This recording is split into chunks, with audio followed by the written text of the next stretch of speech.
వైద్య రంగం తీసుకున్న అదే పరిస్థితి. పూర్తిగా వ్యవస్థను నిర్వీర్యం చేసిన పరిస్థితి కనిపిస్తూ ఉండదు.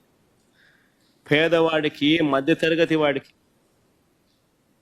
ఒక ఆసరాగా నిలబడింది వైఎస్ఆర్సీపీ ప్రభుత్వం. అప్పట్లో వైద్యం కోసం ఏ ఒక్కరూ కూడా అప్పుల పాలయ్యే పరిస్థితి రాకూడదు అని వైఎస్ఆర్సీపీ ప్రభుత్వం తప్పించింది.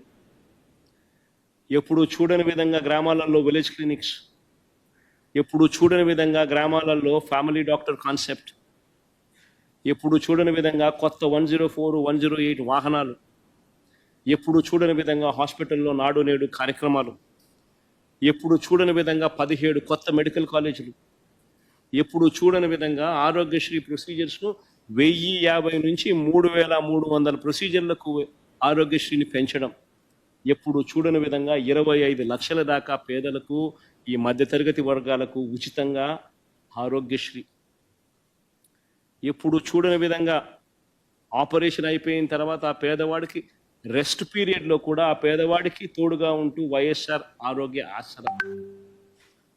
ఈరోజు ఈ పథకాలన్నీ కూడా మొత్తం ధ్వంసం. 25 లక్షలు ఉండే ఆరోగ్యశ్రీని 2.5 లక్షలకు తగ్గిస్తున్నారు.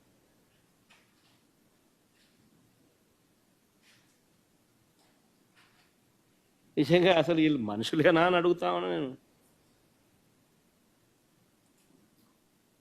గవర్నమెంట్ హాస్పిటళ్లలో 0 వేకెన్సీ పాలసీలో మా ప్రభుత్వ హయాంలో నేషనల్ ఫిగర్స్ చూసుకుంటే నేషన్ వైడ్ స్పెషలిస్ట్ డాక్టర్ల కొరత గవర్నమెంట్ హాస్పిటల్లో ఎంతమంది ఉన్నారని చెప్పి నేషన్ వైజ్ నెంబర్ తీసుకుంటే 61% ఉంటే మన రాష్ట్రంలో 4% వైఎస్ఆర్సీపీ హయాంలో.